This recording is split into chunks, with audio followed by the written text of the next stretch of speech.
Welcome to Hakone.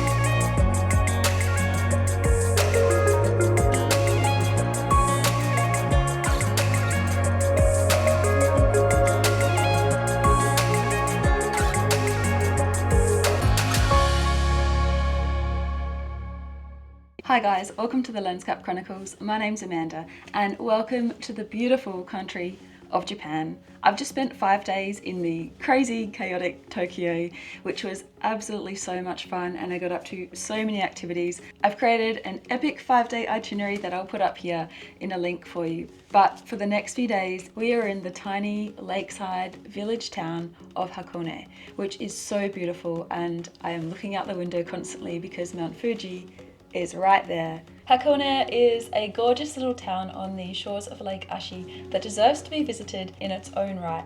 It's quite popular with tourists because it's reasonably close to Tokyo, but at the same time it's not overrun with tourists in any sense.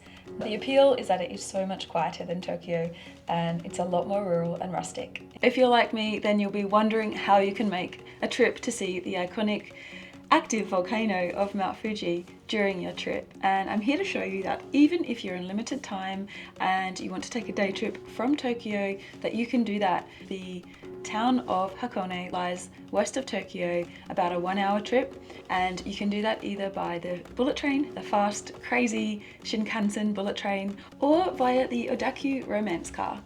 If you do have a little bit of extra time, then I'd highly recommend staying longer in Hakone. I'm here for 2 nights in a ryokan, which is a traditional Japanese inn that generally provides half board and is usually located in a hot spring town, which Hakone is. For those of you who are staying overnight, it's worth considering the Hakone Free Pass, which can be downloaded as a digital card from their website. It includes a reserved seat on the romance car departing from Tokyo. In this video, we'll be traveling around Hakone, seeing some of the natural sights, the viewpoints of Mount Fuji, what you can expect on a day trip here. And it's my hope that this video will encourage you to take a day trip to Hakone or to stay here for a couple of nights because it is stunning. It's all about just relaxing, taking in the fresh air and having a very hot bath. One of the must-dos when visiting Hakone is the ropeway or cable car up to Mount Hakone, which promises epic views of Mount Fuji. Let's go check it out.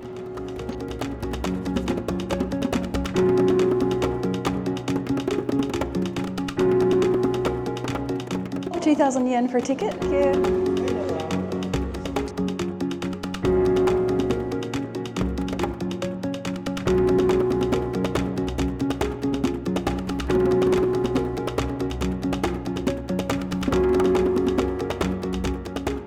Well, it's a tad windy, but the views from up here on the top of Mount Hakone, overlooking Lake Ashi and the village below, are simply stunning. It's quite chilly, about 8 degrees on top of the mountain. There's a shrine up here, but this is the best place to come for pictures of Mount Fuji. Visitors can follow a simple track with some steps leading up to the shrine on top of Mount Hakone and then circle back down again to the views, magnificent views of Lake Ashi. It's quite still up here. The only sound I can hear is the wind rustling through the bushes and the sound of my feet on the stones. But other than that, it's so quiet. The track leading to the shrine stops off at various viewpoints, so there's incredible places and vantage points to see along the way. No wonder it's chilly up here. We are 1,356 meters above sea level.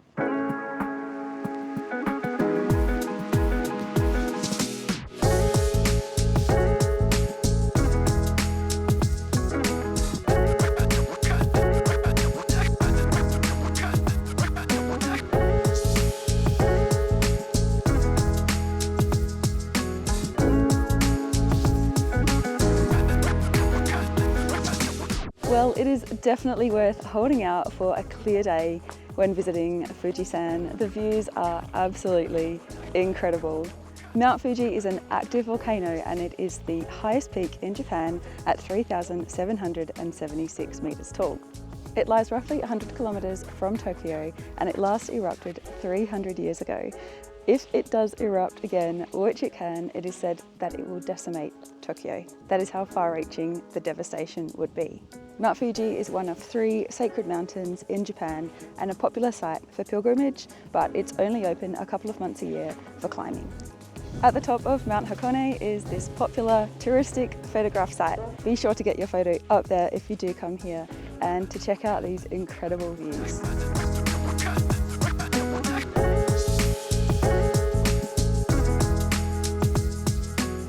Many of the hotels in this region will have complimentary shuttle buses that will take you to the main town in Hakone.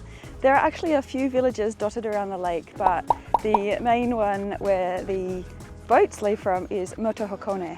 The hotel I'm staying at in Owakudani has a shuttle to Motohakone, and that is where we are headed now.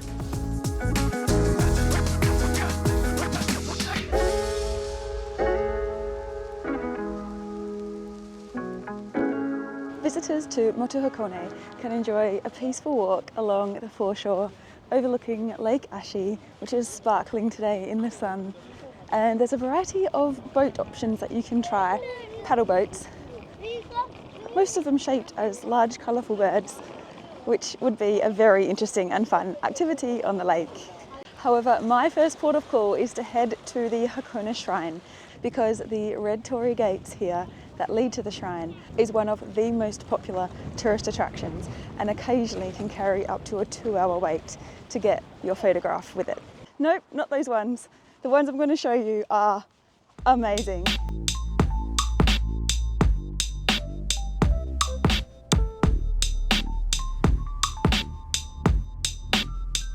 Well, the good news is it does not look like a 2-hour wait today and I'm here at midday. Phew.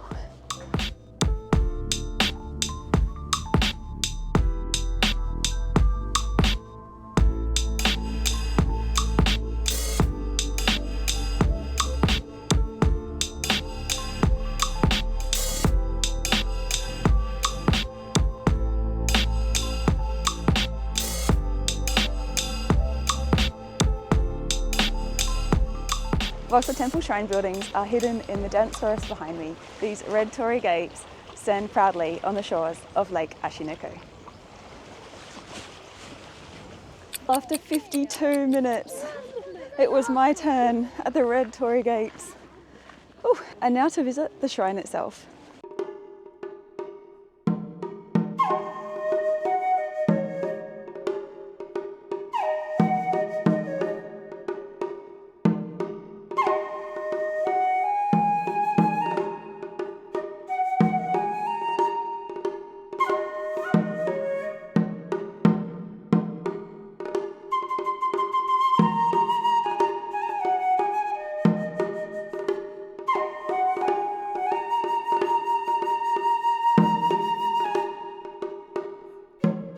These leisure ships can take guests along the Ashinoko Lake.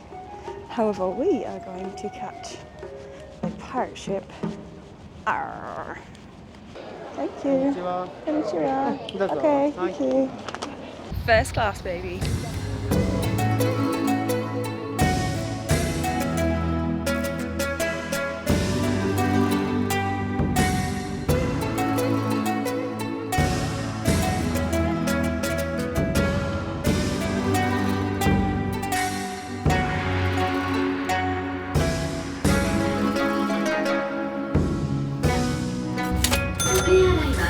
We are aboard the illustrious pirate ship Victory and we'll be going on a 25-minute ride up the gorgeous Lake Ashi right to the top, to the northern tip, and we'll get off at Togendai Station to catch yet another ropeway for some more incredible views of Mount Fuji. Passengers can buy a one-way ticket or a return ticket up Lake Ashi, and just be careful because the last returning boat leaves at 4:25 p.m.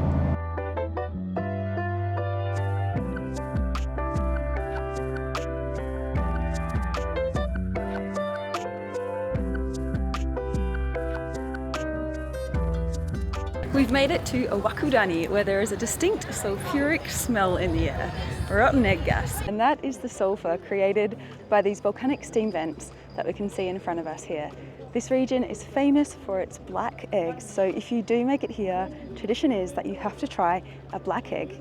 It's black because it's cooked in these steam vents in the bubbling sulfur, and it's said to give you an extra 5 to 7 years of life expectancy. I could do with that. Let's go try it out. They come in this very cute Fujisan bag, and they're served hot. So 4 eggs for 500 yen. I was getting hungry, it's around lunchtime. Here we go. Black egg. Doesn't actually smell. Wait till I open it.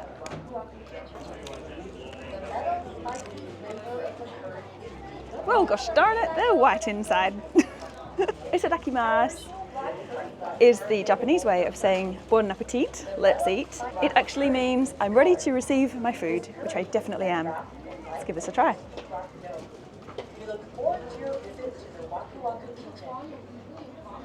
Basically, just a boiled egg with a black shell. The yolk is very yellow, very creamy, so very delicious boiled egg, but effectively that is what it is. The black does not change the flavour at all. And just had a thought, is the time extension on life 7 years per egg? Is this cumulative? Am I going to be eating 4 eggs and living another 28 years? Because that could be an issue. In any case, I'm doing 2. We've got 14 extra years, I hope, of life. Bottoms up.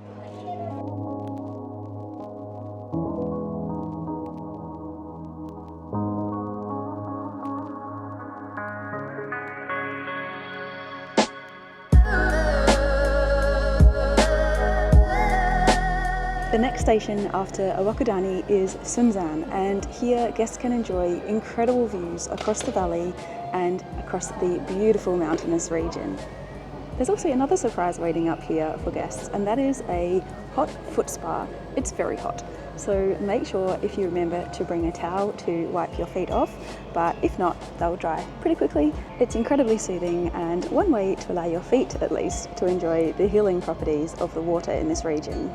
Well, my feet feel silky smooth, very soft, and I'm ready to continue my journey. The ropeway continues further down to Gora, where guests can enjoy the Hakone Open Air Museum, which showcases dynamic art installations that change throughout the course of the year.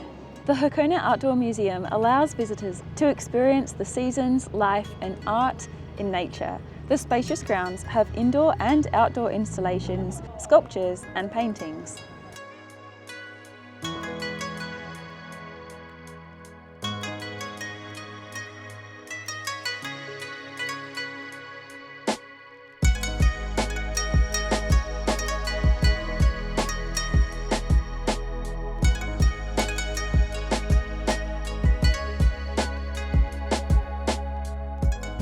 Cheers to an amazing day, Hakone.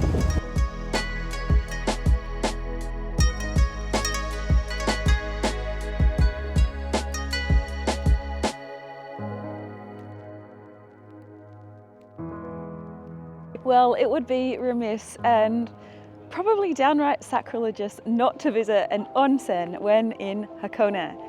And an onsen is a traditional Japanese thermal bath with healing properties. You can heal your aches and pains in all your joints and come out with squeaky clean feet. Fortunately, the hotel I'm staying at, the Ryokan, has an outdoor onsen with views of Mount Fuji, and even better, it's available to day trippers, which is very unusual. There are many onsen in the region who do not offer day trip passes. You have to stay in the hotel. Bathing in an onsen does come with some rules and etiquette, which I'll explain in my next video. But yes, these are the famous naked public baths of Japan. So unless you pay additional for a private onsen, you'll need to be prepared to bear it all with the other bathing patrons if you wish to enjoy this relaxing experience. As well as the places I've shown you on the video today, there are also other incredible places to see in the region if you have the time. They're a little bit less accessible, so that's why I haven't included them in my trip. One of these places is the Hakone checkpoint. Now this dates back to the Edo period, where travellers were checked at this place. The site now is a museum and costs 500 yen for entry. It'll explain why passengers were checked and who checked them, what their lives were like. There's also the Hakone Glass Museum, which is exquisite both inside and out, and you'll see bushes made of glass shimmering in the light when the sun catches them. Also in the region is the incredible Amazake Chaya. This is famous for its sweet, fermented rice drink called Amazake, which has no sugar, is alcoholic free, and has been served since the Edo period. It's especially refreshing in the summer where it's served chilled, and in the winter it's served hot. Remarkably, it's been run by this same family for 13 generations. Another very special thing to keep an eye out for in Hakone are the Sakura, the beautiful Japanese cherry blossoms. The Sakura only lasts for 2 weeks. They only bloom for 2 weeks, so you really have to be present at the right time to catch them. But in Hakone, due to the various environmental conditions, they actually last a lot longer. So I'm here at the end of April, beginning of May, and they're still in bloom. I'm sitting here on the banks of Lake Ashi before heading back to Morioka, considering some final thoughts for you all as a day tripper to Hakone and what would be some of my top tips for the day. Definitely wear comfortable walking shoes because you will do a lot of walking today, and dress in layers. Some parts of the day will be extremely cold, especially up on the mountains, and you will want a nice warm jacket, yet down on the ground level and on some of the ships and boats it's reasonably warm. Secondly, the views of Mount Fuji are incredible, so this is a great way to see Mount Fuji on a day trip from Tokyo. When you get to the ropeway from Togendai, there will be a lot of people, and if you can position yourself in the cable car to the back left corner as you enter, you have prime views of Mount Fuji for all of you photograph and videography enthusiasts. Today was really a day spent in lines. There were so many lines for everything. They generally did move quite quickly, however, except for the line at the Torii gates of the Hakone Shrine. That was 52 minutes spent in line. Was it worth it? I'm not sure. I got a picture. So if you are in limited time, you may want to skip that photo opportunity and spend it elsewhere. Particularly if you plan to do the ropeway all the way to Gora. That will take you some time. It's roughly 10 minutes between each station. So just try and consider your departure times, and also for me getting back on the pirate ship, the last return boat was at 4:25. So I needed to be back from the ropeway at Togendai Station at 4:25 to get the ship. It is best to start the day early if you can. Ideally pre-plan your tickets so that you have them purchased ahead of time. Well, thanks for joining me in this incredibly fun tour of Hakone. I hope you've enjoyed it, and please add it to your bucket list when visiting Japan. I'll catch you in the next adventure. Bye for now.